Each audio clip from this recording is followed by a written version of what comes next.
শান্তি সম্প্ৰীতি আৰু ভাতৃত্বৰ বাৰ্তালৈ আজি পুৱা পবিত্ৰ ঈদৰ সমূহীয়া নামাজ অনুষ্ঠিত হ'ল নাজিৰাৰ ঈদগাহত।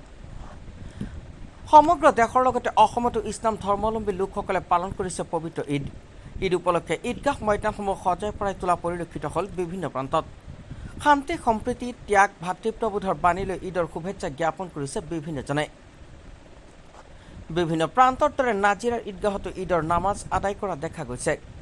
প্ৰেম ভাতৃত্ববোধৰ এনাজৰী কটকটীয়া কৰিবলৈ সমূহীয়া নামাজত অংশগ্ৰহণ কৰিছে ইছলাম ধৰ্মাৱলম্বী লোকসকলে। দেশৰ বিভিন্ন প্ৰান্তৰ লগতে নাজিৰাৰ ঈদগাহতো দেখিবলৈ পোৱা গৈছে প্ৰায় ২,০০০ ইছলাম ধৰ্মাৱলম্বী লোকে সমূহীয়া নামাজত অংশগ্ৰহণ কৰাৰ দৃশ্য। উক্ত স্থানত নাজিৰাৰ তিনিটা জামাতৰ প্ৰায় ২,০০০জন ব্যক্তিয়ে সমূহীয়াকৈ নিজৰ ধৰ্মীয় নিয়মৰ মাজত শান্তিপূৰ্ণভাৱে সমূহীয়াকৈ নামাজত অংশগ্ৰহণ কৰে। ব্ৰতৰ অন্তত আজি আমাৰ ঈদ হ'ল, ঈদ উল ফিতৰৰ দিন। আৰু আমি কওঁ যে ঈদ অতি খুচিৰ দিন। আমি সকলোৰে আনন্দ মনেৰে আজি ঈদৰ নামাজ পঢ়িলোঁ। কাৰণ বহু কষ্ট কৰে ৰোজাদাৰসকলে, গোটেই মাহটো একো নোখোৱাকৈ ৰোজা ধৰে। এমাহৰ অন্তত এই ঈদটো আহে। সকলোৰে আমাৰ এইটো আনন্দৰ উৎসৱ।